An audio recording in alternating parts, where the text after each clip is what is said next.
Welcome to Scrollin', episode 99. I'm Kat. Joining me, as always, Davius Starjumper. What's going on, man? Going good. 99. Finally 99. Made it to 99. It's been a long road, guys. Ooh. Finally made it. We're going to call it quits from here. You know, we're shooting for 99 episodes, and goals reached. We're going with that Y2K strategy. Oh yeah, Can't hit that. Once we go triple digits, the computer messes up, and we can't go any further. World ends. Okay, just kidding. We're going to keep going. 2 weeks away, though, is going to be 100 episodes. Can you believe that? It's crazy, man. 100 episodes. 100 episodes. 100. Just right around the corner, 2 weeks away. Just in time to be talking about the new PTS that's going to be coming up. So, man, next episode's going to be a big one. Yeah, Zos is clearly, they're listeners. They lined that up for us. They said, well, Scroll, we want to do something big for Scroll 1 episode 100. Oh, that much is clear. That's exactly what happened. Mm-hmm. So, update 37, aka, what is it? The Scribes of Fate DLC. That's the patch that we are currently in right now. As of the time we're recording this, it's basically exactly 1 month old. I think it was like 4 weeks as of yesterday. I think a month is a pretty good amount of time for us to kind of make a final assessment and pass our final judgment on the patch, which I think pretty darn good patch. What do you think, Davius? I think it's great. I mean, probably the best it's been. You'll know the number or the name or number of the patch or the update better than me, but this is the best it's been since. I feel like the first half of last year, up through the High Isle patch, was pretty good, and then once we got to Q3, that's when it started going south.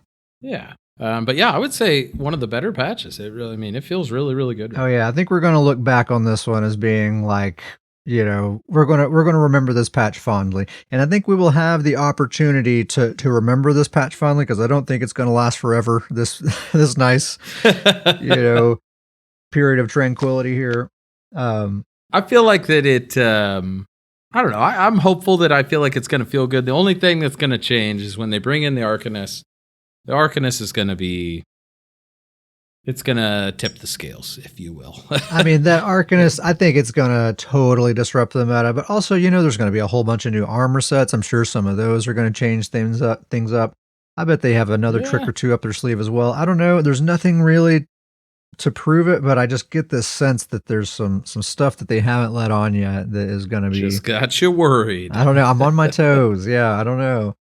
But I don't know. In the past, we've had these periods where it's like, man, this is a really great meta. Things are just feeling really good, and then very next patch, all that's just up in the air. So I feel like they kind of smooth everything out, make it like a nice, chill environment to get ready for this new like crazy thing that's about to happen, which I'm sure this new Arcanist class is gonna.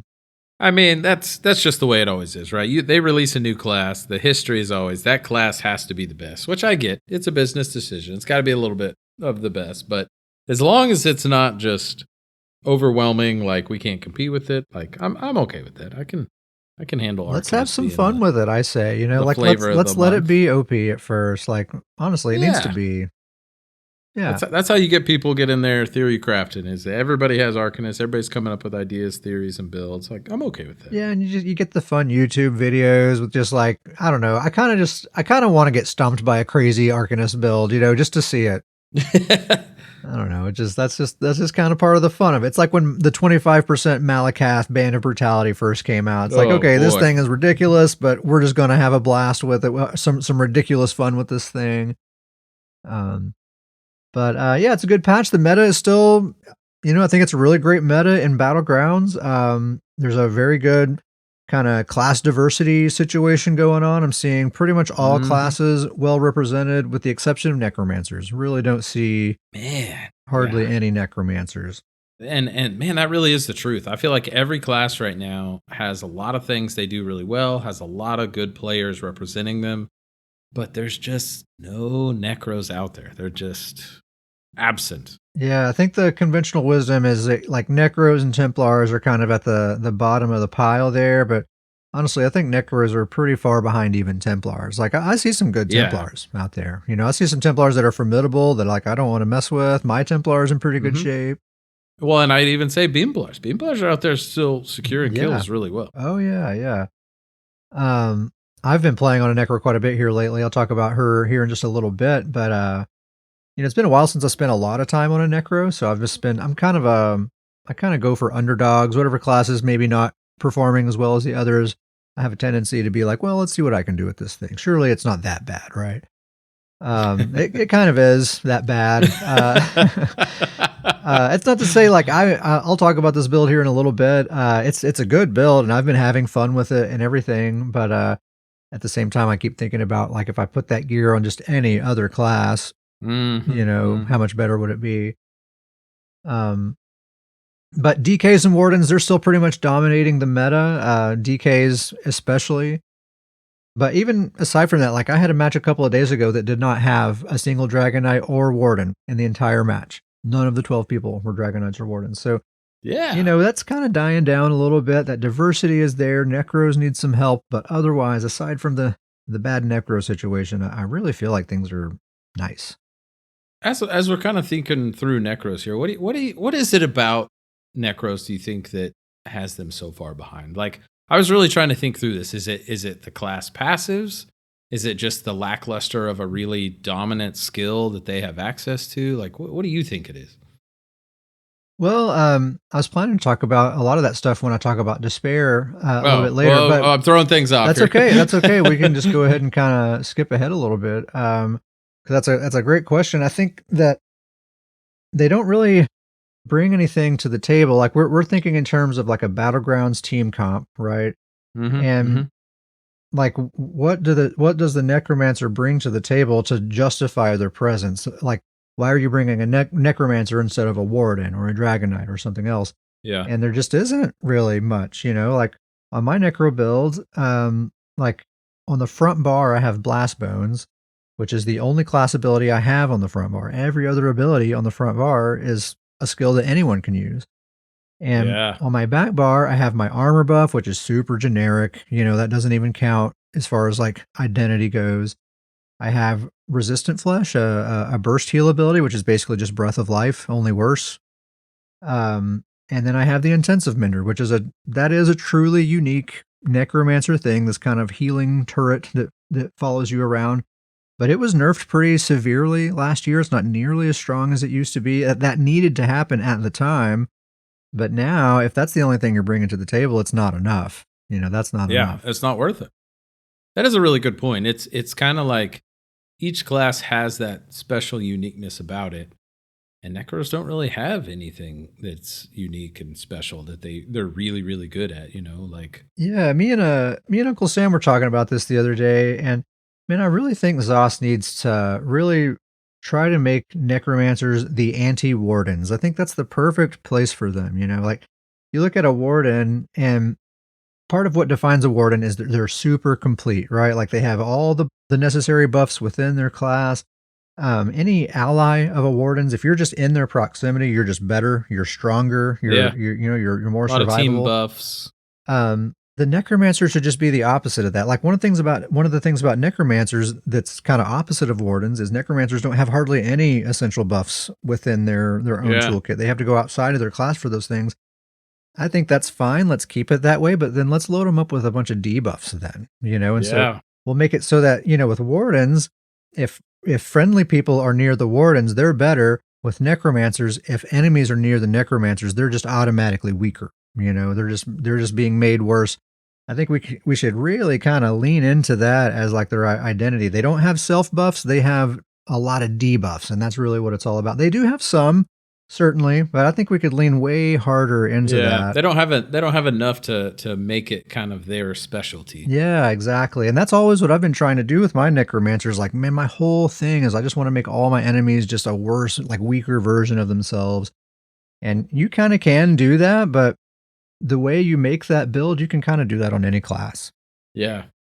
It would be cool if they had like some passives that allowed them when they did certain things that it would, that debuffs were possible, or they could do some really cool things like that. I mean, just like in my mind, as you said that, like take the totem and just go wild with it. Like think of that totem that the Necro has and just build a toolkit out of that, and even the damaging abilities, like just They could I do actually something really with like status effects, like we have like the charged weapon trait to increase your chance to apply status effects. Do make sort of a passive that sort of mimics that, or increase the duration of status effects as a passive.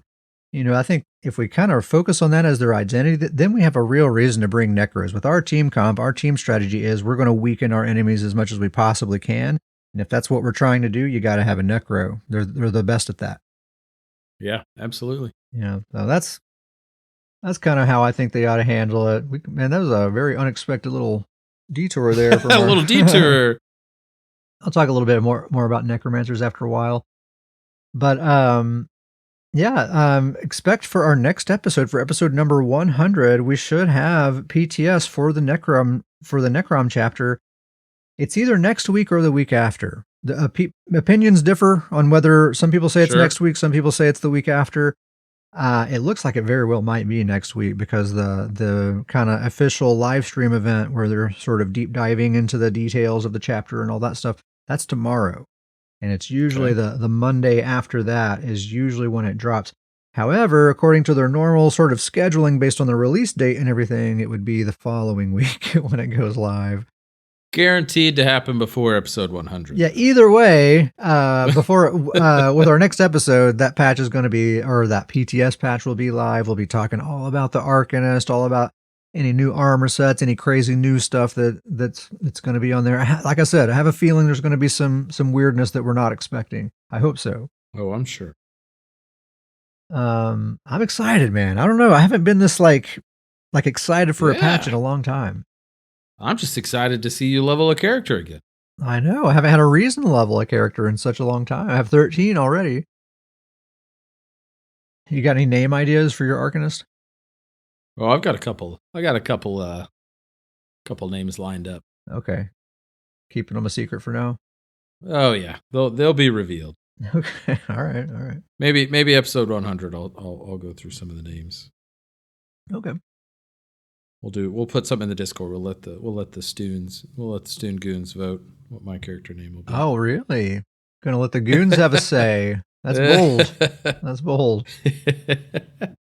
So as always, we're always playing a lot of PvP. I have a few PvP stories I want to tell. One is just a really valuable lesson that we learned with the Stoons goons. We were getting pretty sweaty one night. It was, let's see, I think it was, can't remember the exact team. I think it was me, Uncle Sam, Wanna Buy My Dog, and KDMS. Or maybe I think it was King Nar instead of Uncle Sam. I'm sorry, I can't remember exactly who it was. We kind of have a few people that we all kind of shuffle around. But we were queuing up in pre-mades. We were going up against two really, really good teams. Teams that are very well known, like two of the best teams on the entire server. So we were going up against them, and as soon as we saw their names, we knew, like, okay, we got to be on point. Like, we got to not make any mistakes, or that's just it. So, first match, we were, it was kind of one of those matches where everyone's just kind of dancing around each other. It's taking a really long time for anyone to engage because nobody wants to be the first one to engage, because then you just get third partied and wiped, and that's just how it always goes. So you spend like the first, 5 minutes of the match just kind of dancing around the map and one of those things. And eventually it gets to a point where, like, okay, something's got to happen. Are we here to fight or not? So we'll go in and engage. And then this one particular team, every single time they would come in with the ult dump, wipe our entire team. And of course that's what was going to happen. And we res, and now we're dancing around the map again, not fighting, not doing anything, until one of us engages again, and then it's another ult dump. And we knew that's the strategy. It's all about these ult dumps, and we knew it was going to happen. We were trying to be prepared for it, but they just kept getting us anyway. It was too strong of an ult dump. Even if we are prepared for it, it gets us anyway. So that's just kind of how the match was going. There was about 2 minutes left on the clock, and King Nar, who was healing, he said, "You know what, guys? Like, we got nothing to lose. We're the losing team right now. There's only 2 minutes left. Let's just go ham. Let's go as hard as we possibly can. Like, what possibly is there to lose? Let's just have fun and go for it." So we started doing that. We started, the team that was giving us the most problems, the ones that kept wiping us with those ult jumps and everything, we picked them out and we said, we're just going to go as hard as we can at them nonstop. And that's just what we're going to do until the time runs out. And so that's what we did. And those last 2 minutes, that was the best the match went the whole time for us. We didn't get a single ult jump after that. We actually picked up a couple of kills. Like, it totally started turning around. Now, it was already the end of the match, so it was too late to really turn it around. You know, we lost that match, but we learned our lesson there, and we queued right back up. And luckily, that main team that we were having trouble with, they were in the next match. The other team, they were not, but that's okay. So we were like, okay, we learned our lesson at the very end of that match. We're going to go hard at these guys the whole time. We're not going to let up at all. So we did that as soon as the match started. We just found them. We went right at them and just relentless, just as hard as we possibly could. We just trusted King Nar on heals. King Nar is going to keep us alive. We're just going to go nuts. And the thing is, KDMS made a really great point that what we were doing, we were forcing them to use their defensive ultimates. They had no choice. If they wanted to stay alive, they have to use the resto ults and barriers and all that stuff, which means they can't do an ult dump because they don't have their ultimates anymore. Mm-hmm. We realized, at first we were playing their game. They were playing the ult dump game, and our team's we're not set up for ult dumps. We're basically all playing solo builds with a healer is essentially what we're doing. We're brawlers, really, is what we are. Mm-hmm. So like that ult dump, like that swoop in, dump your ults, and then retreat and get your ultimate back, that's not our game. We can't do that. We have to force them to play our game. And as soon as we started doing that, as soon as we just started pressuring them, forcing them to brawl, it was our game after that. And that second match, we won. We had the most kills. We had the fewest deaths. We won. And we were very proud of ourselves. I mean, I'm telling you, this is one of the best teams. Like, everyone knows these people's names, So I don't know. We were just like totally like just electrified. We were feeling so good about ourselves. And ever since then, we've kind of adopted that as like, yeah, that's the Goon way. That's how we play. Just when we squad aggressive. Up. Be super aggressive. It's not about ult dumps. It's just about like just going hard. That's what it's about. Yeah. That's what stood out to me in this is that, and obviously that's a very cool detailed story and like the follow up and the victory. It's like, the perfect story. But it really, when you were talking to me about this, I really kind of just started thinking like, when you're in those matches, I'm curious if you agree with me on this, but it always seems like that first fight that breaks out is just kind of a wash. Like, yeah. I feel like in most of those really high-end BGs, that first fight, there's always a delay to it, and then it happens, and then it goes the wrong way. And it's like, it almost takes a while you have to let the fight go on for a while after that first fight starts till you actually start seeing how the BG is going to go. And so that was really what I kind of started thinking about on this is it's like, you kind of just have to get that first melee, that first brawl out of the way, and then you can kind of just start going with it. You kind of start really seeing the actual BG come into play. Yeah, exactly. That's what we did that second match. We're like, let's just get this thing started right now. We're not going to do the dance around thing. We're not doing any of that. We're getting this thing started now. And they weren't ready for it. And we were forcing them to play our game. And it was kind of us dictating how the pace of the match and how things were going to go. And it's a totally different match. I've never been that satisfied with a Battlegrounds experience. Super cool. So yeah, that's a great lesson. Oftentimes an unrelenting offense can be the very best defense, and that's a perfect example of that. Another awesome BG experience we had recently, you and me, Davius, we teamed up with our bow builds, me on Bobby, my BowCro, and you on Bearclaw, your bow warden. Awesome duo. Every time we play with these two, we always say like, man, we got to get these two together more often.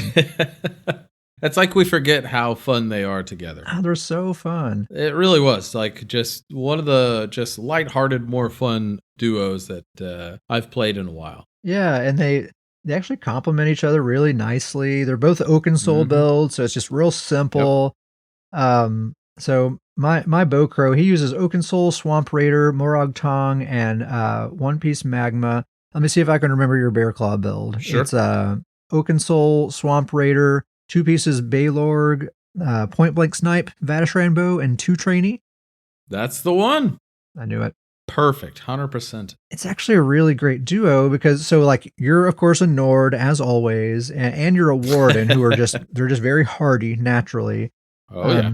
And that Oaken Soul ring makes you pretty tanky as well. And that Vadishran bow incentivizes you to get close, to get up in melee range.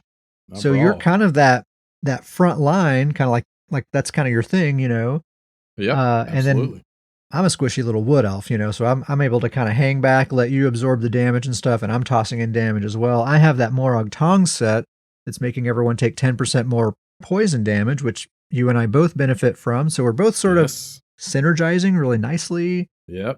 You have the Polar Wind heal that you can heal me with. I have Resistant Flesh that I can heal you with, so we can watch each other's back when we need to. Just an awesome duo. It really was. It was such a great just puzzle piece of a duo. They just fit together very nicely. Yeah, they really do. And like you just said, the synergy was fantastic. Synergy is great. We can both play at range. I mean, even though ideally you're at close range, you still totally can play at long range. So when we have to, we can range people down and yeah, we really do got it. We're both bow builds, so we're both fast. We can both run really quickly and reposition really quickly. And one of us needs to get the Asylum bow at some point to kind of complete the duo, because we would both benefit from that as well. That would be the perfect synergy piece. Yeah. Maybe one day. And then one other awesome PvP story. We got the Sork squad together, the Execute Sorks. It was me, Uncle Sam, KDMS, and Kingnar, I believe, were the 4 people. And you remember Mage's Wrath recently got that buff, right? It has an increased radius, and the full radius does the full execute damage. And so these are all Sam Sorks, all Execute Sorks using Kavach Gladiator. So 4 of us with that buffed Mage's Wrath, with a total of a 10-meter area for that Mage's Wrath, all 4 of us, we would just kick on the overloads and just light attack Mage's Wrath weaves into groups. That's the only thing we were doing, and they would just vaporize. Just the entire group would vanish. We were seriously just cracking up laughing. Oh, man. Just deleting people. Hilarious. Now, this was kind of during the daytime. The real sweaty groups weren't on. I think if we were to go up against some really good groups, they would shut us down. But some daytime BGs, man, 4 Execute Sorks with Mage's Wrath and wearing the Kavach Gladiator set, man. All those Mage's Wraths just overlapping on top of each other, just freaking nuking everyone. Just too much. Hilarious. No Plague Break needed, no Azure Blight needed. Like, that's all you need to wipe someone right there. Super fun. Also, a quick public service announcement. Shout out to Uncle Sam for pointing this out to us. If you're a sorcerer using Overload, and if you happen to be using a bow to get Major Expedition, you roll dodge to get Major Expedition when you have a bow equipped. Well, if Overload is active, you will not get the Major Expedition. That's relevant to my bow, my Sork. I have a bow on the back bar. That's how I get my Major Expedition. So, yeah, if Overload's active, you won't get the Major Expedition from the roll dodge. If you turn Overload off, you will. PSA. Very strange. Weird bug. All right, so let's talk about some builds. Davius, I understand you have some changes to the Lord of Nord, your StamDK. You want to tell us what's going on with him? The streak of talking about Lord of Nords continues, but now we've got... I hope we never break the streak. Changes. Yeah, let's just see how long it can go. We've got big changes, so many cool stories in this. One, we'll talk about it more later, but, the goons came together. We did a trial run, my first trial. Shout out to all the goons. Davius' first trial ever. Congratulations, dude. Huge thanks to everybody who was there. Everybody was awesome. Really helped me out. I got the set we talked about. I've got my Coral Riptide set. This is the dream set for Lord of Nords. Yeah. Got it. So the new build is 5-piece Coral Riptide, 3-piece Agility, 2-piece Bloodspawn, the Oaken Soul, and 1-piece Trainee. Really, I mean, we were kind of talking about this. Really, it's been a lot of tinkering. The damage is way up. That is just the simple truth. The damage through the roof. Coral Riptide, for the way I play and my play style, it's a pretty good joke between the goons. I run on about 5% stamina at all times. That's just kind of where I never have live. stamina. I don't, don't just keep it keep just enough in the tank. But the new setup, and I'll talk about this a little bit later on, but kind of what the final setup for the build is it's 4 medium pieces, 3 heavy pieces, 6 of those well fitted, with the chest is one of the heavy pieces. It's reinforced. Okay. And then I'm running 3 bloodthirsty jewelry with 2 damage glyphs and 1 stamina recovery, and then still doing the sugar skulls for food and tripod potions. Nice. What's your Mundus? Mundus is stamina recovery, so the serpent. Yeah. Yes. There's So sort of like obviously 3 the big Munduses that I can remember the name of. exactly. The biggest change is switching from the Ravager set to the Riptide, and really the best change for this is that Ravager. Still a great set. I will still find a use for it on a character. I don't know what character yet, but really that Ravager, it kind of had to ramp up the damage. Still a lot of damage, but I kind of really had to ramp it up. And, there's times where if I didn't have it ramped up, then it would kind of cause my strategy to change because I had to ramp it up real quick, before I wanted to use a leap or something like that. Yeah. The great thing to Coral Riptide is like, I just really don't worry about it. Like I just kind of play. I'm not worried about trying to get stacks for damage. I just kind of play through. The stamina is going to empty itself on its own. And it's just so much damage. And Coral Riptide, it's 740 weapon and spell damage if you're at 33% stamina. But like, even if you're at like 50, 60% stamina, it's still a lot of damage. Like it's still a pretty decent set out there. I mean, there's sets out there that the 5-piece bonus is 300 weapon spell damage, 400 weapon and spell damage, and it increases your cost of your abilities. That's pretty easy to do with Coral Riptide. Like you almost get that much when you're at 60% stamina. So yeah, you don't really have to be all that low to be getting really a lot from it. Yeah, exactly. And so I've really, really enjoyed the set. And I haven't done a whole lot of testing with it yet, but I think the trade out is going to be really, really good because really essentially what's happened at this point is I've dropped the 5 heavy pieces for 3 heavy pieces, but one of those being a reinforced chest, which I did not used to have before. So I think it's going to be pretty close, but my heals are a lot stronger. Riptide actually causes my heals to be much stronger. I'm speedier, and I feel silly saying this to you as the medium armor guru. You would have medium armor on all your builds, I feel like. The medium armor passives are just... This is maybe a hot take, but they're just the best armor passives. I really dove into the medium armor, and it's like, holy cow! Like you're increasing your healing. Your critical heals are getting stronger. You're faster.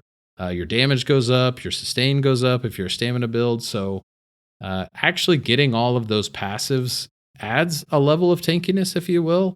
And so I really think that the tankiness, maybe not as tanky before, but speedier, better sustain. You have better active defense. Yeah. Like your defense is not so passive, but it's more active. You can take action in a given situation more because your sustain's better. Your abilities are more powerful because you have more damage behind them.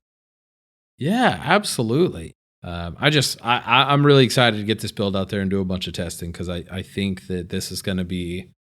I think this is literally peak Lord of Nords. Like this is the best this build could possibly be. Because it just came together like the final pieces like late last night, right? Yep. So you haven't actually tested this version. That's exactly right. Late last night, I was putting the final pieces in place, getting the final transmutes going. All right, let's hurry up and get to the end of this podcast so that we can... We got some BGs to hop into.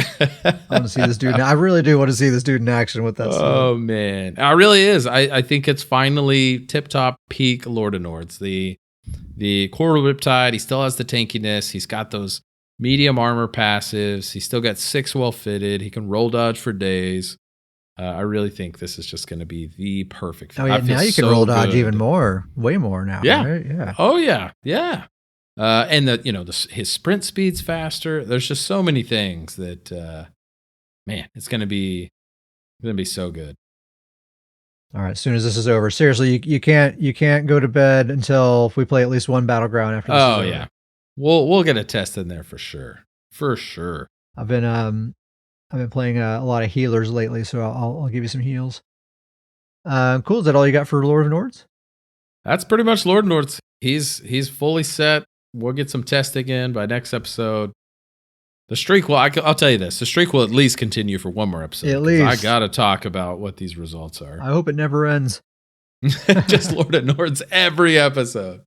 Even if you just say his name and nothing more than that. Yeah. Also, Lord of Nords. And I have a character still named Lord of Nords. And then you have something going on with Bearclaw, your bow warden. Yeah.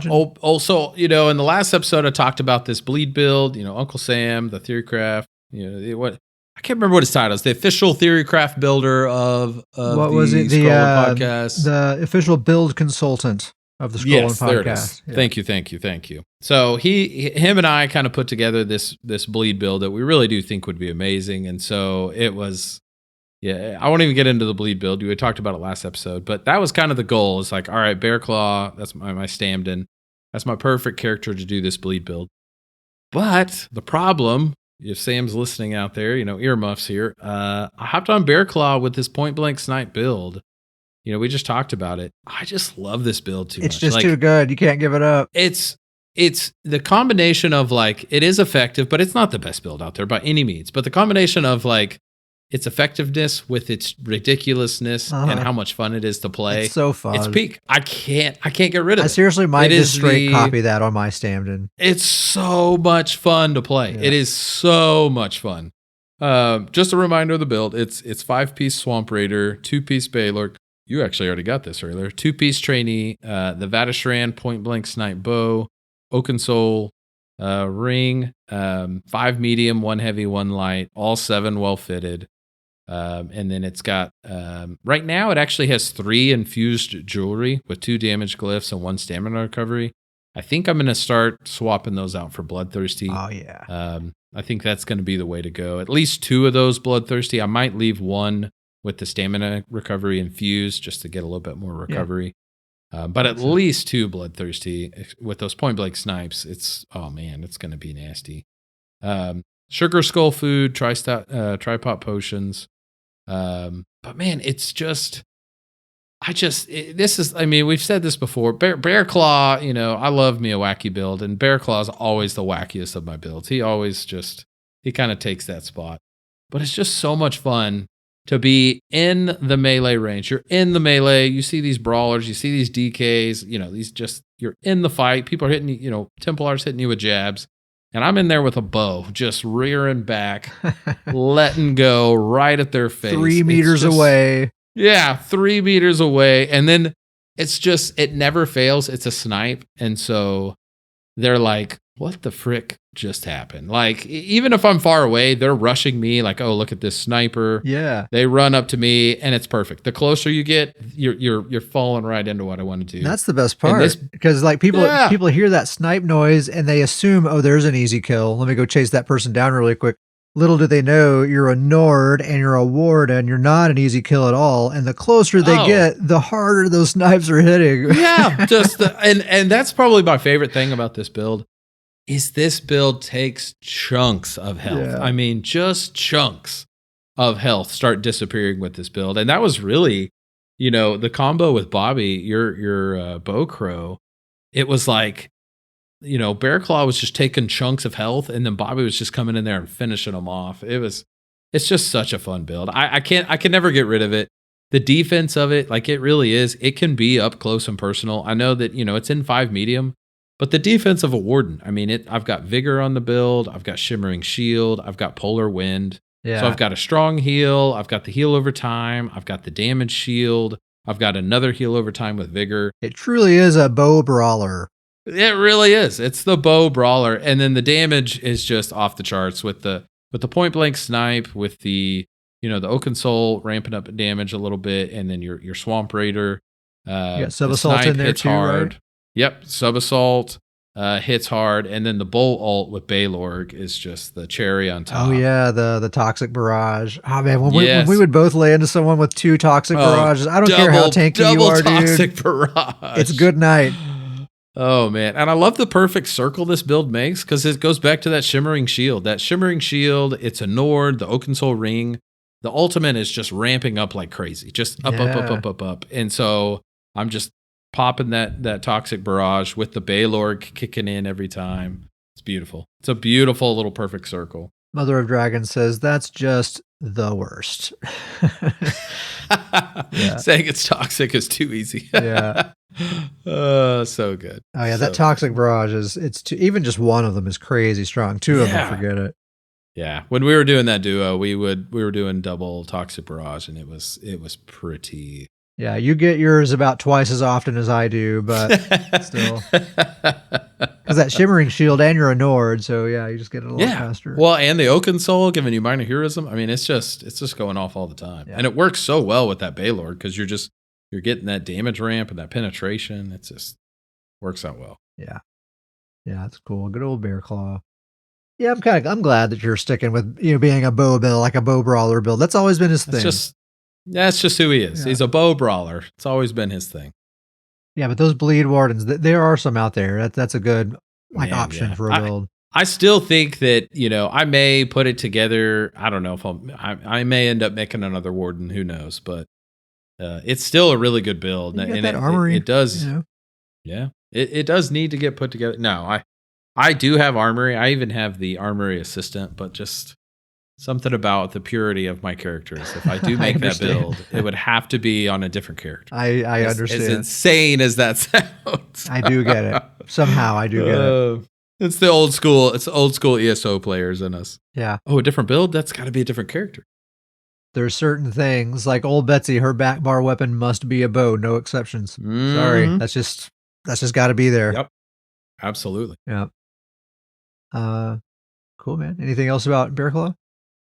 No, just I really do. I hope you do just copy it just so you can play it for a little bit. I highly recommend it to anybody. It's a very, very easy build to put together. All those pieces are very easy to get. It's just so much fun. I highly recommend it to everybody out there. It's just so much fun to go in a BG and just you said it best. Just the yakety sax. That build is. Yeah. Bear Claw's always been the yakety sax of builds. It's fun. Oh man, I seriously am like giggling to myself so much when we're playing with that when you're on that dude. It's like it really is funny to watch just how much damage it is and how you really are just right in their face, just drawing that bowstring back. So good. Yeah. So good. Well, we were talking about necromancers earlier and how they're not in the best shape, and I guess I'm I don't know, a masochist or something. I've been or something or something. I've been playing with my MagCro Despair. I'm just trying to find a good build that works well on a necromancer that feels like a necromancer. I'm always trying to do this where it's like, what's the class that's not, the top performing class? I want to try to do something good with them. And Despair has always been a support build, so I'm sticking with that sort of mentality of making her supportive, but I also want to be a bit more offensively minded as well. So that's kind of where I'm coming from. So her build is kind of currently in the state of evolving. I have like this gear setup that I've been using, and it's good. It works right now, but I probably will continue to make some changes to it. But the gear that I've been using the last few days is Robes of the Hist, aka Hist Sap, as a double bar set, Wretched Vitality on the back bar with the Resto Staff. I've been alternating between the Maelstrom and the Master's Frost Staff on the front bar. I've been going back and forth. They're both really good. Gaze of Sithis Mythic Helm and One Piece Magma Incarnate. It's a light armor setup. It's all divines. The jewelry is all swift with spell damage glyphs. The Frost Staff is charged. The Resto Staff is powered. I did make her a vampire, stage 3, and she does have the new mist form, the speedy mist, the elusive mist. Really, really awesome on a necromancer. Nice. Yeah, finally a necromancer has some mobility. It's really, really cool. No thanks to the necromancer. Mother Dragon says, don't all of your characters have that? You're talking about the mist form? No, so far, right now it's just Betsy and this one. Those are the only two. They'll eventually all have it. There's a good chance. Ket's going to be the first person to have a Stam and a Magsork both have mist form instead of streak. I think it was slow motion, or somebody was using mist form on a sorcerer. Can't remember. Oh, that's hilarious. But It's essentially the same old despair as far as my approach and how I play her. It's all about enemy suppression. It's a support build, but it's a very aggressive support build. It's you're not hanging back in the back of the team watching people's health bars. You are leading the charge. You're throwing a bunch of nasty business onto your enemies, and it's a very aggressive way of providing support. So it's all about making our enemies weaker. That's kind of the primary focus, while also healing our allies when we need to. So I'm using Wall of Frost and Caltrops. That is, if I have the Maelstrom Destro Staff, then I'm using Wall of Frost. Of course, if I use the Masters, I switch to Frost Clench. But between those two, Wall of Frost and Caltrops, I get both Major and Minor Breach in an AoE. So I just make sure all of my enemies are always standing in that. That's like 9,000 penetration that I'm applying to everyone. So on top of whatever other penetration my teammates have, it's really nice. I got rid of the remote totem. I don't have that anymore. As much as I like it, it's a great ability, but I wanted to make more room for more offensive damage abilities. So I do have Blast Bones, the Stamina Morph for the Defile, and Force Pulse as my spammable, which does AoE damage. By the way, it bounces between targets who have status effects on them. So it's a really good amount of AoE pressure with Caltrops, Wall of Frost, Blast Bones, the Force Pulse. It's a lot of AoE stuff happening there. All of that is applying status effects. Have that charge trait. So every single damage type that touches them basically is applying that status effect. So Force Pulse has all 3 elemental damage types. What else do I have? I have the Defiles from Blast Bones. All of that. That's just sticking to them. And then the healing kit, it's all focused on like long range targeted heals. I think that's kind of the one thing that Necros excel at as far as support goes, compared to other classes. You think of a Warden, they're kind of like close range AoE heals, and a Necromancer is more like long range single target, like you're picking someone out and making sure they don't die. So I'm really trying to lean into that, since that is kind of their thing. So it's Intensive Mender, Rapid Regen, and Resistant Flesh, and then I have the Resto ult as well. I think Rapid Regen is honestly the most valuable healing ability that I have. Like basically, like if stuff's really going down, like we're really under a lot of pressure, it's a big kind of brawly scrap. Basically what I do in that situation is, of course, I make sure my AoEs are on the ground. I make sure my Intensive Mender is active, and then I just spam Rapid Regen like constantly, just over and over and over and over again. Because as long as I'm constantly spamming it, then everyone on my team has it on them, and it's a really strong heal over time, and it's pretty cheap, so you can spam it pretty easily. So as long as your Mender's active and you just spam that thing constantly, that alone is really good healing, honestly. Like that's kind of all you need. And then just focus heal with Resistant Flesh when you need to. Pop that Resto ult if it's a real hairy emergency. It's a pretty simple healing kit, but kind of doing it that way, it works pretty well for me. That Hist Sap set has become one of my favorite armor sets. It's a really great armor set. It's an Overland set. I think it comes from Shadowfen. It's pretty cheap. It's been a great set for the entire history of its existence, pretty much. I think I think a lot of people sleep on it, but it's a kind of a rare set. It's purely a selfish defensive set. It only applies to you. It's not something that you can help your teammates with. It's just keeping yourself alive. And it's a light armor set. I think that's what makes it unique, because you get this really good survivability. It's got a really strong 5-piece bonus. But then you can easily use it in a light armor setup. So you get those light armor passives with good sustain. You can still have good damage, even though it's a defensive set. It's a super comfy set to use too. If you don't remember, it's a set that it gives you like a 2,000 heals per second for 5 seconds anytime you're hit with any kind of CC ability, whether it's a snare or immobilize or anything. Yeah, it really does kind of work as it's kind of the light armor version of Mara's Bomb. It is. It's a light armor version of Mara's Bomb, which to me, and the way I like to make my builds, makes it a superior version to Mara's Bomb, because I don't like heavy armor. Yes.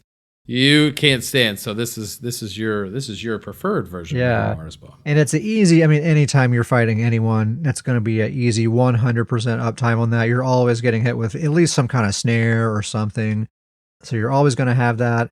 So I just like the fact that I get those light armor passives and a really strong defensive 5-piece bonus. I just feel nice and comfortable in this set. Like I feel like I can just kind of do anything, go anywhere, and feel confident.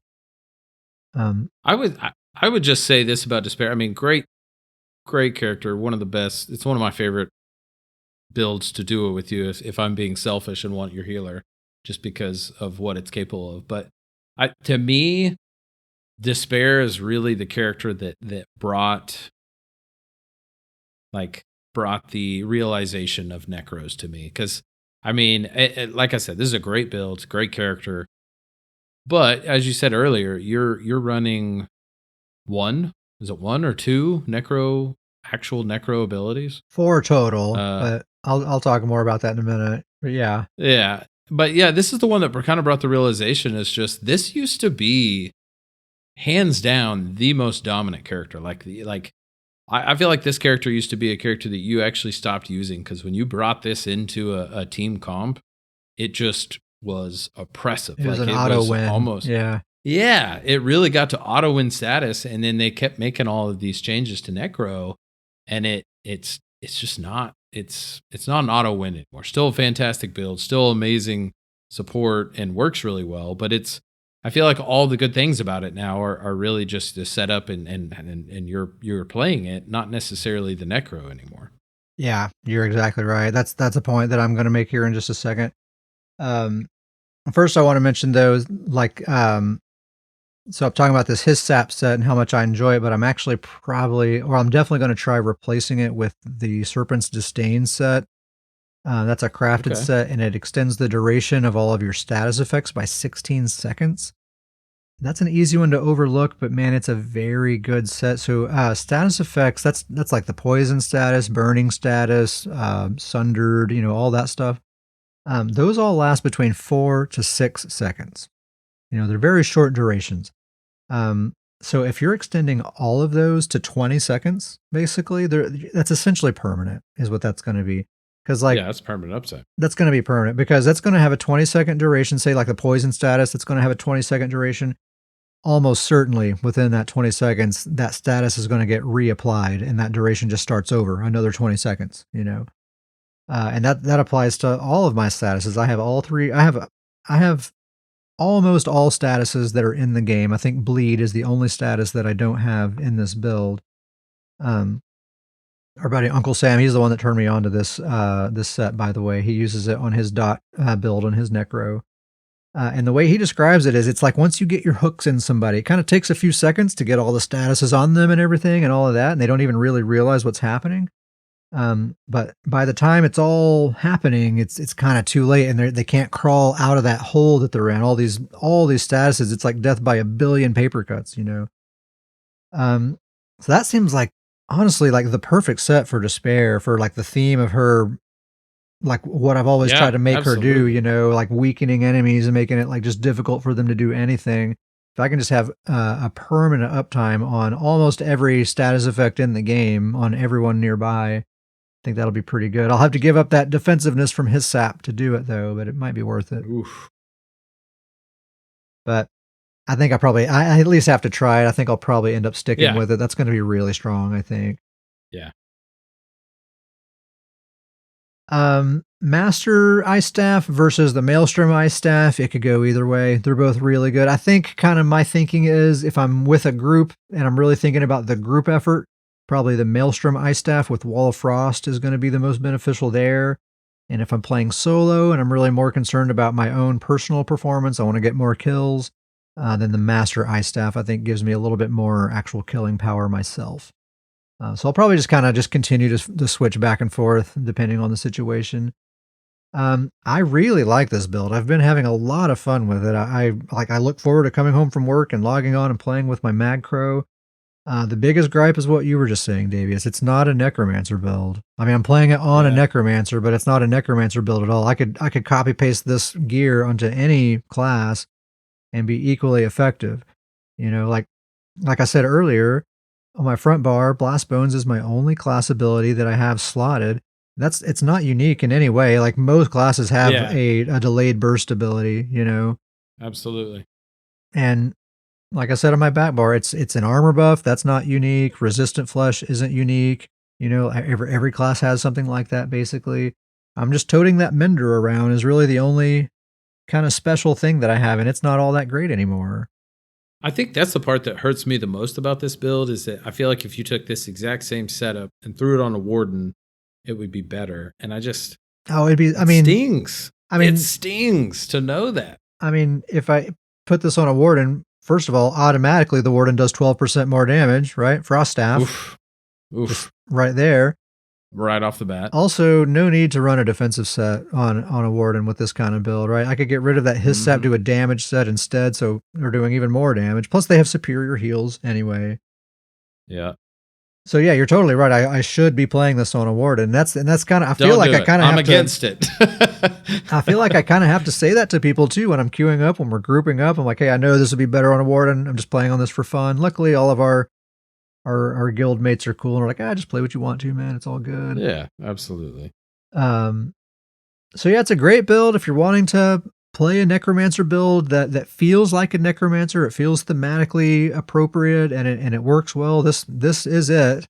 But yeah, nothing about being a Necromancer really makes it special. The only thing I think being a Necromancer makes it special is that it happens to kind of be fitting for the identity of like weakening enemies and all that kind of stuff. Yeah, absolutely. But even the Defile, like Wardens have like a better source of the major Defile with the other morph of Budding Seeds, Corrupting Pollen, like they can do the exact same thing, you know? Gosh darn it. Yeah. See, that's the kind of stuff to be that, I don't know, I'm just confused by. Like, Wardens shouldn't be debuffing people. Like, that's not what they're about at all. Yeah, I think they need to take that out. Let that be a Necro thing specifically, for sure. Yeah, absolutely. So that's Despair. I think, I'm going to try that Serpent's Disdain, but otherwise, that's probably what this build's going to be. I will say this build's amazing. I mean, you were running it last night and doing fantastic, and you weren't even in stage 3 Vampire. Yeah, that's true. You didn't even have your like number 1 defense, and you were still doing fantastic. Yeah. So it's a good build. That Mist Form, and plus I have 3 Swift on the jewelry, so having that with Mist Form, I can't get focused. You know, like anyone who tries to focus me, I'm too slippery. Plus I'm a healer. I have really strong heals. That His Sap set, if they ever do get a hold of me, I kind of have that buffer to keep me safe. It's a very comfy build, like I keep saying. It just feels very comfy. Like I'm like nice and safe as long as I'm on this build. Only other build I've been playing with, I've been playing with Betsy, of course, as always, but I've also been playing with Aunt Lola, my Magical Warden healer. I always play my healers kind of side by side.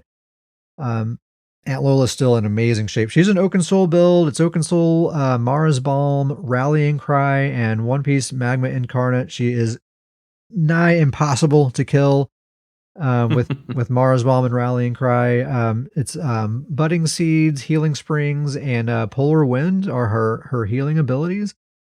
Plus the trees ultimate. Sounds like a small healing kit, but it is ample, man. With Oaken Soul giving me all those buffs and everything, it's some super duper strong heals. And the fact that I don't have to worry about any kind of buff management, I don't have any like damaging abilities. All I have to do is heal. I can just focus on that and that alone.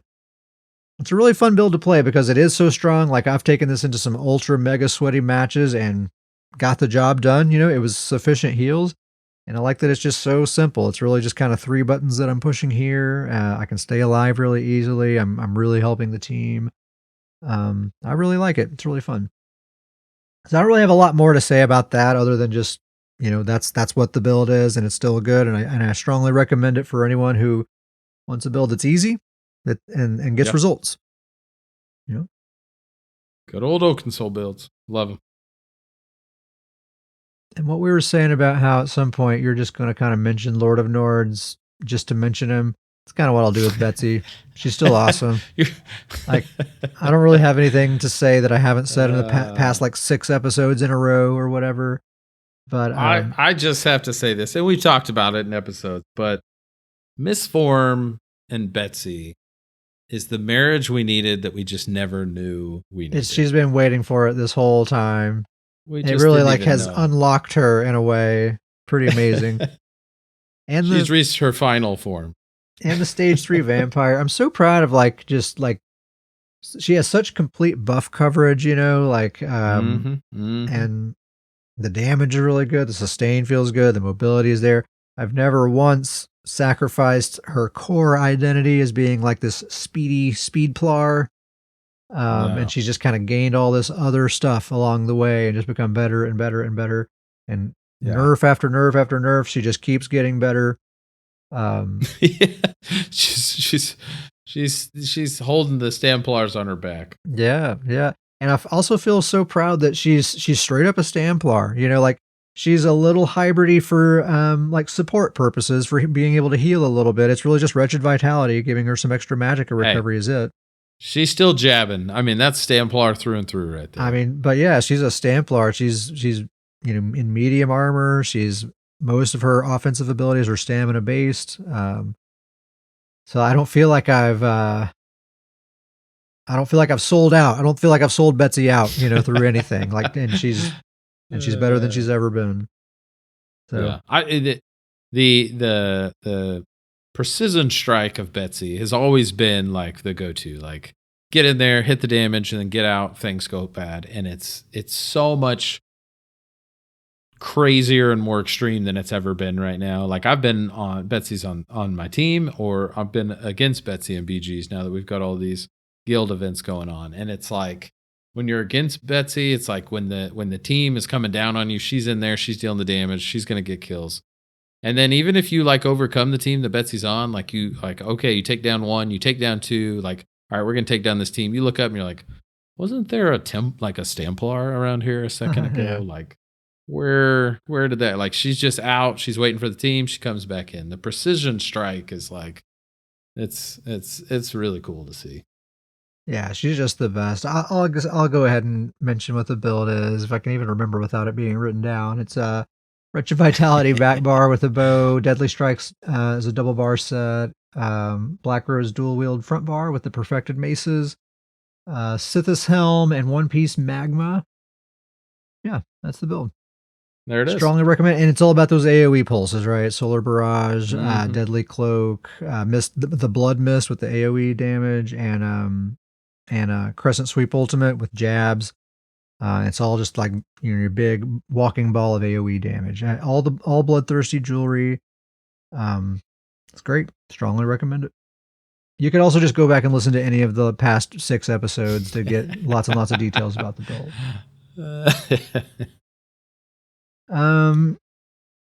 In PvE land, like you mentioned earlier, Davius, we did a trial. We did the Dreadsail Reef, one normal.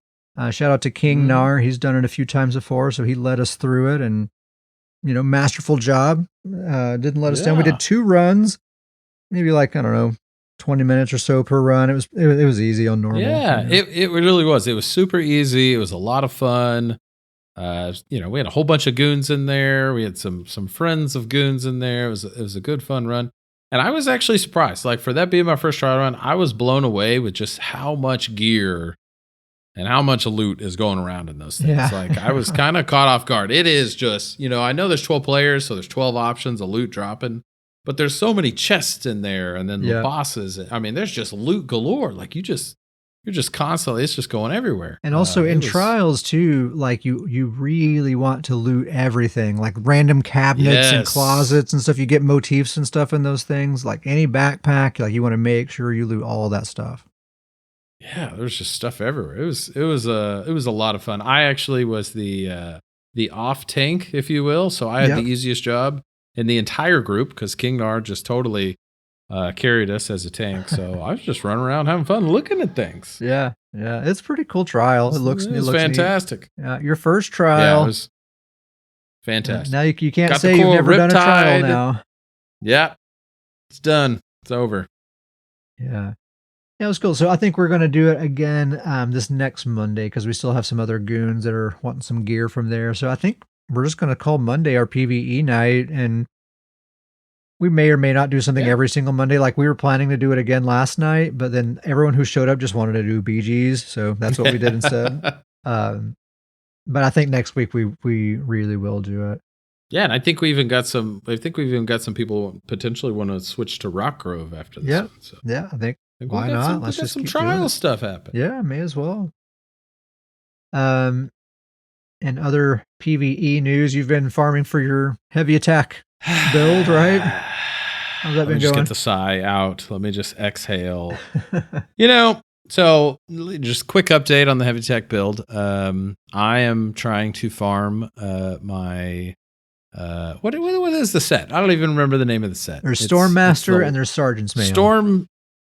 You're needing the Sergeant's Mail Lightning Staff, right? Sergeant Mail Lightning Staff. Yeah. That's my final piece. I have everything else. I've got the rest. But you have to get to that final. You have to get to that final boss to drop the weapons. I'm on up to the 23 runs. Classic Star Jumper RNG run. It's Maelstrom all over again. And I really started thinking about this because when I did Maelstrom, it was just complete RNG. Who knows? There was no end in sight. It was just, I just went crazy during that. But I really am wondering. I might actually go the mathematical max amount of runs to get this lightning. It could happen. Was like 30 something runs. It's got to be like in the 30s, right? Yeah. 30s is the mathematical maximum. I want to say 37. I think I figured it out one time, but I can't remember. Yeah. That's 14 more runs out of my 23. 14 to go. Oh, what a nightmare! But yeah, still on that farm to get my heavy attack PvE build going. Once you get it, though, it's going to be sweet. Yeah. How many runs? Let's just out of curiosity, how many runs did it take you to get your lightning staff? I really don't remember. Not enough for me to take note. So. What's that like?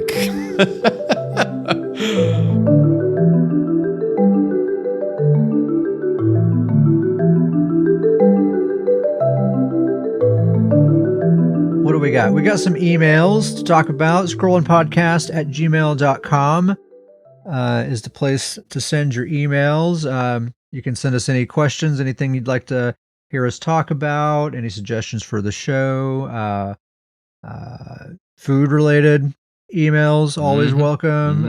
Really anything. Could be Elder Scrolls related or not, as long as it's family-friendly, scrollingpodcast@gmail.com. Every week, Davius Starjumper is going to pick his favorite email of the bunch, and then that person is going to win a gold prize. This episode and the next episode, it's going to be a cool $1 million. After that, who knows how much it's going to be, but we're doing the $1 million this time. The big one. The biggie. First email comes from our friend Pill in a White Strake. He says, "Greetings, Scrollers. I have 2 questions. If that means you have to give me 2 million gold, I'm okay with that." Well, we'll see. We'll see, White Street. As an all game mode enjoyer, it's nice to hear you're getting into PvE content. I look forward to Uncle Sam leading the goons through Dreadsail Reef. Actually, that was King Nar. But Sam was in there, actually. He was part of the Dreadsail run. Official, release the news now. Uncle Sam was doing PvE content. I saw it firsthand. He might not like to admit it, but he actually has a totally broken Nightblade PvE build that does like a gajillion DPS. But yeah, it's ridiculous.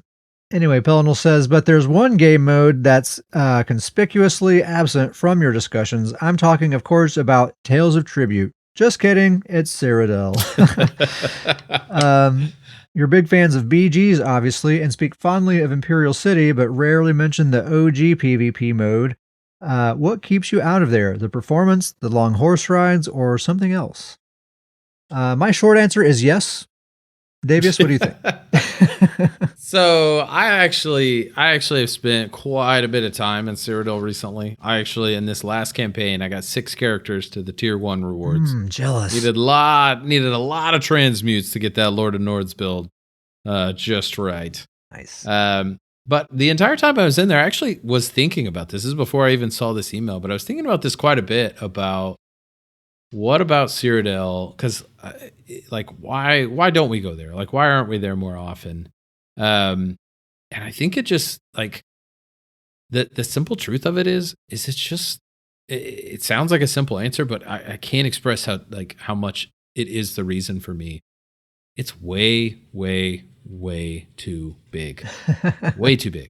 We play BGs with regular players, and we get bored in a flag game when we have to run, or a land grab, whatever the heck they're called. Right. I don't know what. The flag land grabbing. But when we have to run from one flag to the next, we it's, like we get bored in a BG match that we're running around in flags. I mean, in Cyrodiil, it is just so incredibly massive. I mean, on all 6 of those characters, getting tier 1 with all of them, I bet 75% of the time I was in there, I was on my mount running to a fight. Yeah. Just running from fight to fight to fight. When there is a fight, I actually really enjoy it. It's a lot of fun. Like when you're in a good siege fight, whether you're defending a keep or attacking a keep, like it's a lot of fun. You got siege engines going, you got people up on the wall, trying to defend. And then like when you first break down that door, there's like that initial rush in. No doubt there's amazing moments in Cyrodiil. Yeah. Like it's so cool. And I had those, but it was like, even through that fight, like when that fight finally ended, it's like, you got to look at the map. And the way that it's set up, like you can't go to a keep that's being attacked. Like I get that. Like I get why you can't do that. But like if there's a keep being attacked, you can't port, you can't port there. You've got to hop on your mount and run all the way there. Like it's and I know that they've got then you get ganked and okay, got to run all the way back. Yeah. And I get that they've got respawn camps. Like I'll be honest, like I don't do enough Cyrodiil. I don't understand the respawn camps. Sometimes they'll put up a respawn camp. I can never even respawn there at all. And even if I can use it, I think it's got a 1 limit use. So sometimes even if you can use it, it's just 1 and done. So to me, the amount of of running around just looking for a fight, I honestly, truly believe you could reduce the size of the Cyrodiil zone by 50%. And that still might not be making it small enough. But that's all that was going through my head is when I was getting running with those 6 characters is if you cut the size of that zone in half, I just think it would be so much more fun. I know that they're not going to do that and they're not going to put resources into that kind of Cyrodiil at this point.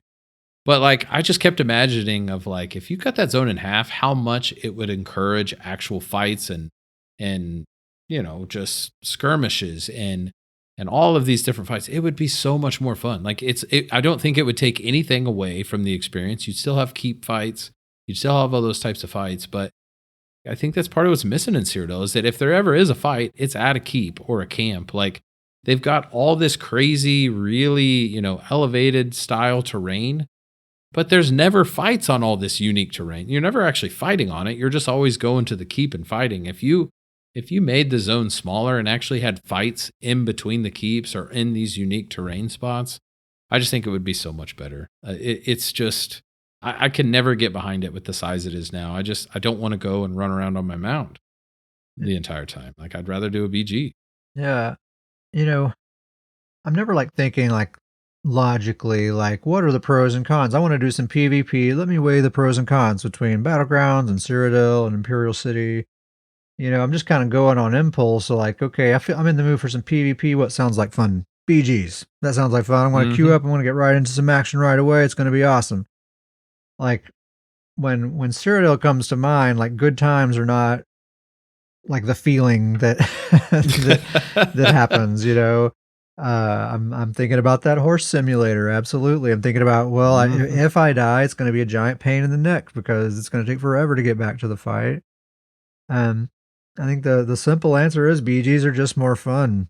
Just plain and simple. Yeah. It's just more fun. You're in the action most of the time.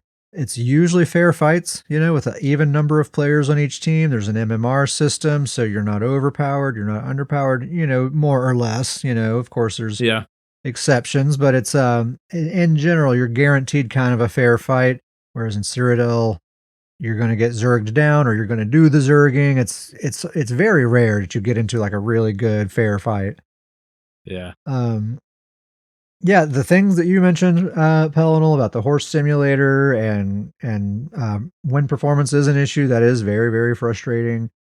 Those things are certainly a part of it, but there's also a couple of specific things that I think that it's not like I'm consciously thinking like, yeah, because of that, I don't want to go to Cyrodiil, but it is something that, used to entice me that isn't there anymore, which is bridge fights. Man, I used to love bridge fights. That's our best Cyrodiil moments. I would say that for the both of us. Some of our best Cyrodiil moments are those insane, just crazy wild bridge fights. Because that was a guaranteed, there's going to be a fight there. Like if you can't find action in Cyrodiil, at the very least, there's action at the bridge. Wasn't a long run to it. Wasn't a very long run. They made bridges destructible now. So, now a fight gets so big, of course, someone probably on Ebonheart Pact is going to bust out the siege. And then it's only a matter of time before the bridge crumbles and the bridge fight's over. It used to not be the case, and it was like this choke point where guaranteed there's going to be a big, awesome fight going on at the bridge. And that would, back in the day, I would think of the bridge and I'd be like, yeah, let's go to Cyrodiil. That sounds like fun. Now that's just not there, so that's just not a thing that pops in my mind. Another thing, it might sound silly, but it really is a big factor. Cyrodiil is much less of a visual spectacle than it used to be, and that used to be a big thing that would draw me there back in the day. Like, for performance reasons, over the years, they have started hiding visual effects that don't necessarily affect your character, especially a lot of like friendly like abilities that allies are casting that don't really do anything to you. A lot of times you're not seeing those things that are happening. Whereas used to, you saw everything. Every animation played for everybody, and it was a dazzling display. Especially if it was at night, you see like a big Zerg fight. You could just like sit up on a hill and watch this like fireworks display. I mean, it was amazing. I think that really gave Cyrodiil's supposed to be this war, right? It's supposed to actually be a war. And I get why they got rid of it all for performance, but you're exactly right. Like back then when you could see all those animations, it looked like a war. Like you felt like I'm in the middle of this giant, just complete all out war. And that was a big part of it. I agree with that 100%. Yeah. And so again, it's not like something like, I'm not like consciously thinking like, well, because they took those animations away, I'm not going to Cyrodiil, but it's just like that fondness, that thought that would enter my mind back in the day that would pull me in. It's not there now, so these are just the reasons that Battlegrounds is just more fun. That's where the more cool stuff is happening. So yeah, I hope that answers your question there. Pellinol has another question. He says, my other question is about battleground arenas or maps. Are there some arenas that you prefer over others? I've found the utility of the new mist form can vary greatly depending on topography. Do your preferences change depending on your class or group composition? I would say like definitely yes. Sorcerers, this is something sorcerers have been aware of for, as long as they have existed. Using streak, very similar sort of deal. Yeah, if you're going downhill or down some stairs or something like that, it's really a good idea to avoid using streak or mist form in that situation, because then you're just gonna go straight, and then you're gonna have to fall down to the ground. That whole time you're falling, you can't avoid any incoming damage. So people they're just pelting you while you're falling to the ground. Then you hit the ground and take fall damage. So yeah, like the Eldengvar map, the one that you're like on the starting platform with the portals and everything, that's a terrible map for Sorks or anyone using mist form, because there's a lot of up and down happening there. Yeah. So yeah, definitely I have noticed that. I think stamina builds handle it pretty well. Like my StamPlar, for example, old Betsy, she has mist form, but she also has a bow, and she can roll dodge to get some movement speed on that bow bar. So I've kind of learned just instinctively, if I'm going downhill or if I'm going down some stairs, I don't want to use mist form. I'll do a roll dodge instead if I want to kind of gain some distance and get some speed. And when you roll dodge, you'll stay hugged to the ground, so you won't have that problem. So yeah, definitely a consideration there. Anything to add, Davius? Yeah, I mean, I would agree with everything you said. I think maybe the way that we kind of build characters in BGs is that most of our characters can kind of adapt what we go into. There's definitely preferences. My biggest thing, I mean, this is just kind of my preferences, but I would say my favorite arena is the orc one. I think it's called Morkazgur. I don't know if the one with the fog and the big statue in the middle. Yeah, I just love the look of that one, and I was really thinking through that one. I feel like I have had a really good fight in almost all spots of that map. Yeah, like, that's the thing. Is there's so many just different areas in that map. It's really cool. Yeah, great map. And I would say my least favorite map or least favorite arena is the Arcane University. Those portals drive me nuts. I hate the portals. I hate when people go up top and sorks and snipers up there. I know you hate that map. They immediately go to the top. They start pelting down. Then you chase them, and then they go down. And it's just, I don't like that. And I also feel like that map's just a little too big. It's not like overly too big, but it's just big enough to where like you can be in that map and you're like, where the heck's the fight? Yeah. And so that's just that's always been my least favorite map for the longest time. I don't mind it. The map drives me nuts. I don't like that one. I think Eldangvar is probably my least favorite. With the portals and the starting platform. I get that, but I do love the uniqueness of that. It is map. unique. Like, I do like it too that it was a new map that was added later. I wish they would do more of that. Yeah. I really like the lava map. For if I'm on a Sork or any ranged build, the lava map's the best. That's a tough map for DKs. Like you're just for melee. It's tough. Yeah. Just wide for open. brawler, you're a sitting duck. But I love how you can see the whole match from any vantage point. Like you can sit in your spawn and just see what all is unfolding in front of you. Really cool. I really like for, kind of the opposite side of that. My favorite map to be in Lord of Nords is the very small arena. It's just like a coliseum. Oh yeah, that one's fun. Yeah, that is a great map. That's Despair, my Necro that I was just talking about. That's her favorite. Yeah. Really, most of my characters do pretty well in there. Pellinal closes out and says, "Your brother in Akatosh, Pellinal Whitestrake." Great email, man. Thank you very much for writing. Yeah. It was a good one. We have one other email from Toadster. Shout out to Toadster. He's in the chat right now. Here it is, dude. Toadster says, I know you probably have gone over this before, but in your opinion, what do you think are the two best offensive and defensive sets for both overland and craftable sets? Which two sets do you think work the best together to give you both defense and offense? So I have some picks here. I'll let you go first, Davius. What do you got? So I feel like people are going to know me well enough. I can't go with just the really easy picks. These are very preference. I'm not arguing that these are the best, but these are just kind of my preference. Toadster did ask for the best. So. Best in my play style. How about that? All right. I mean, they're not bad sets. So for the overland sets, I would say my personal preference for offensive overland sets. I'm going to name two, but I feel like they're very interchangeable. They're basically the same set, if I can say that. For offense, I'm going to go Swamp Raider, War Maiden. Those are great. Just that set that it picks a specific damage type and it has that 600 number. I still don't fully understand. There's so many of these types of sets out there, but a lot of them are at 400. But these two, they did update. They cranked them up to 600, and they are wonderful sets. Great. I love these sets. I love the idea of picking a damage type. It really, I love building theme builds, and these are great offensive sets, and they just fit right into a theme build. Swamp Raider, you're going to build this poison, disease damage building, and you can just kind of roll with this whole theme from it. Same thing with War Maiden. So I really love those on the offensive side. Just the theme to them, how they really fit into a theme build. Plus, they really are very strong offensive sets.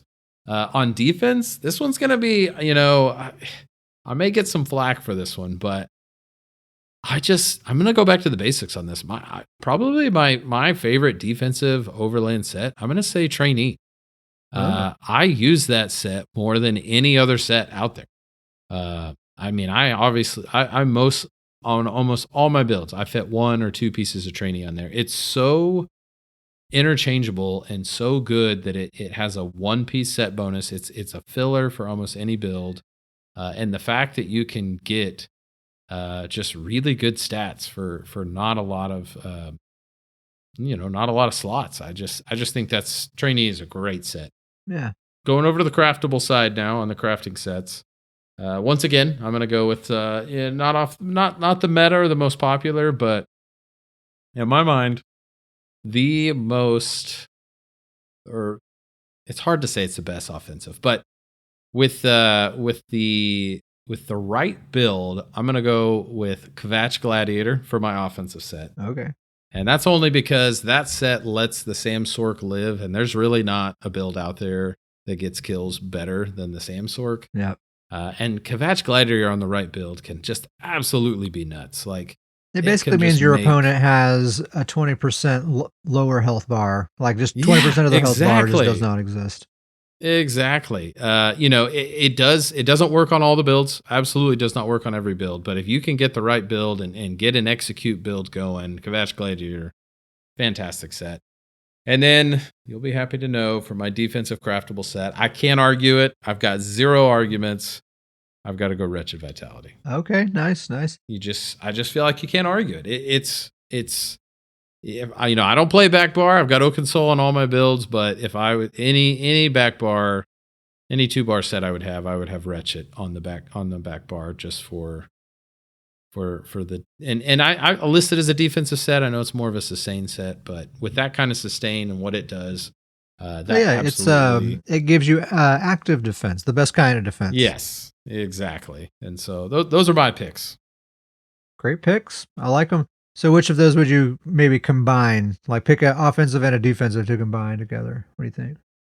That's tough. I would probably do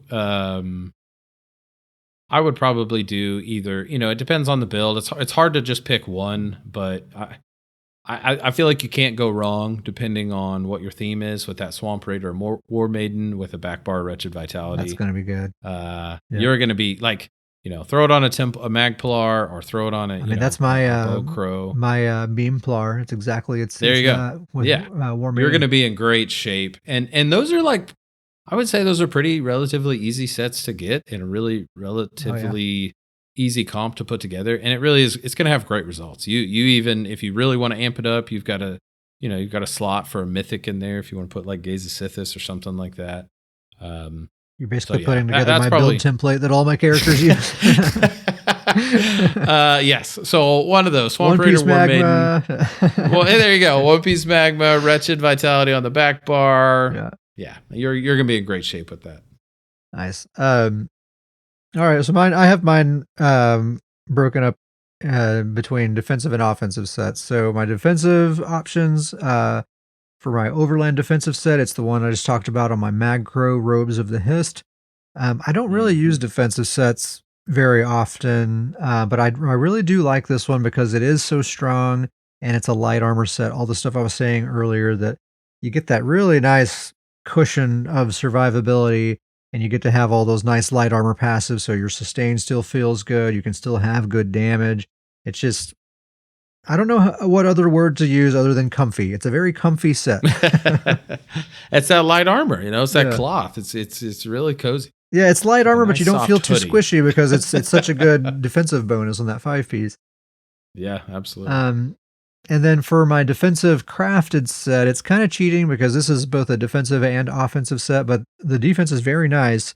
Dragon's Appetite. Shout out to Gary, and this is his favorite armor set. Absolutely. Great set. So Dragon's Appetite's the one that it's like, you deal like extra damage to bleeding targets, and then non-bleeding damage builds these stacks, and then you get so many stacks, and it gives you a really big heal. So it's really good as both a defensive and offensive set. It's a very, very strong set. Strongly recommend it. And I can't believe it's crafted. It seems like it would be like a dungeon set, for all that it does. So those are my defensive picks, Robes of the Hist and Dragon's Appetite. My offensive picks for Overland is the Way of Fire. That is basically the meta offensive set right now. Yeah, it really is the best set in the game, probably. Yeah, or at least top 3. That's the one that everyone's using. It's a heavy armor set. It comes from Craglorn. I think that's what people like about it. A heavy armor set that does good damage. That's always going to be popular in PvP. So when you deal damage with a weapon, it deals additional flame damage. It has a 2-second cooldown. Any proc set with a short cooldown like that is probably going to be pretty good. And it's really easy to proc. Like you can just put rending slashes on someone or poison injection or something like that. And that dot, since it's a weapon ability, that'll just keep it procced on cooldown just constantly. So real easy to proc.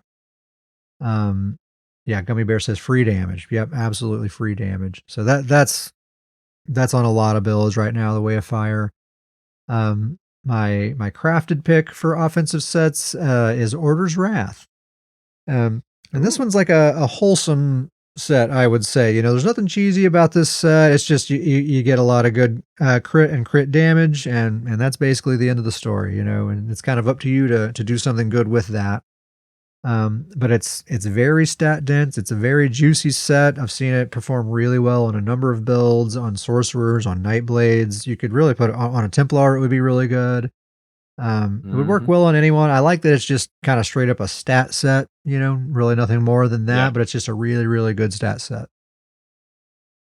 So, I mean, you could do Dragon's Appetite and Way of Fire. Oof, that's a meta build right there. Yeah, you're gonna be doing pretty darn good.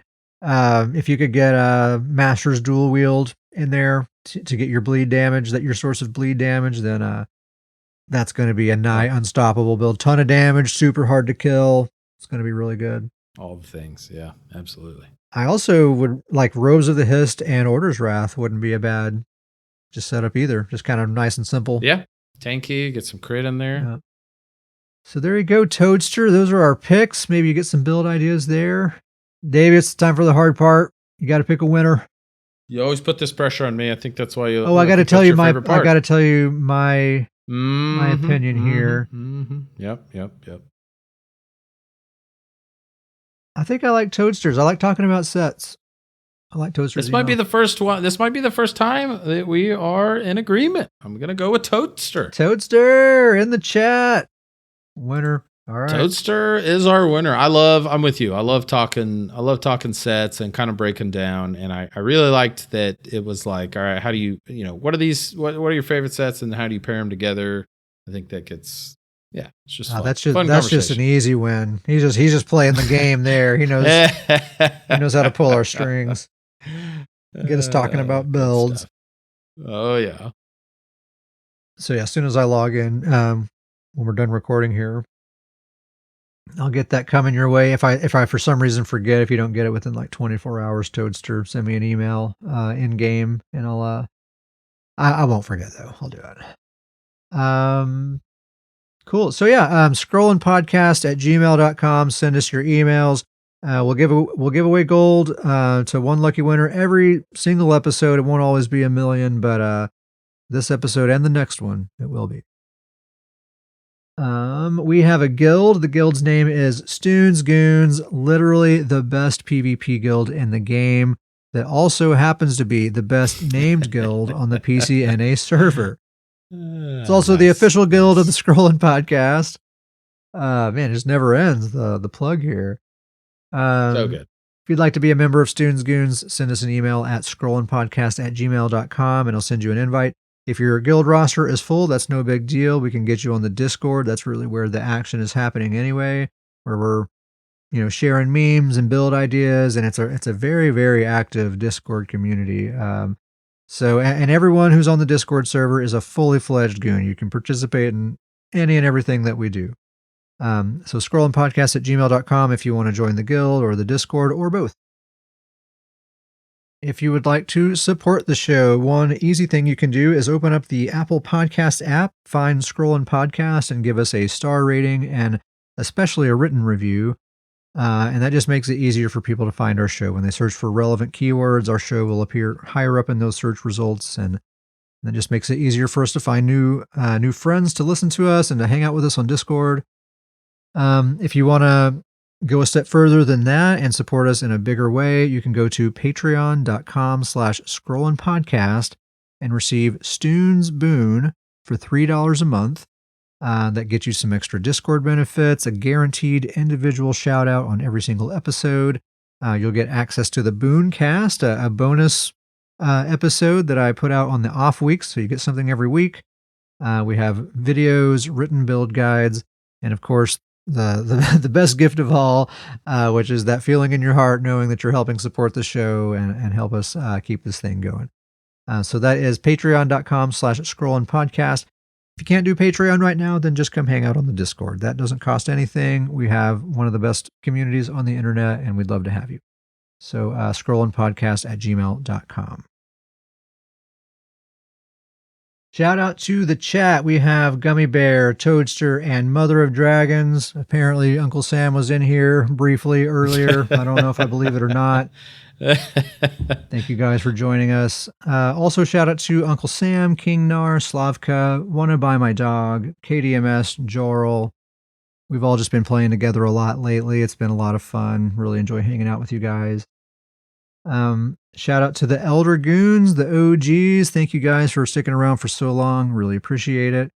And shout out to our Stoons Boon recipients, our Patreon supporters, Pork Body, Toadster, Gummy Bear, Grizzly Con, and Thomas. Davies, you got anything else? Yeah, I do have a little something else. Right. I just wanted to kind of give a shout out to all the goons. I can't say enough just how awesome it has been with the events that we've kind of started doing. The BG night's a lot of fun. The trial run was a blast. Again, thank you to everybody for helping me out and helping me grind out a set that I've wanted a long, long time. Just shout out to the goons, man. It's been so much fun playing with everybody, seeing everybody come and just seeing the community grow and getting these new people in on the events. It's been a heck of a lot of fun. It's cool. It's a real guild all of a sudden. I'll be at work and my phone's blowing up with all the Discord activity, and there's like these legit theorycraft discussions going on over in the theorycraft channel, and it's just going off. It's great. It's awesome. Okay, well, I guess is that it? I think that's it. Just had to get that last goon shout out. Okay. Shout out to the goons.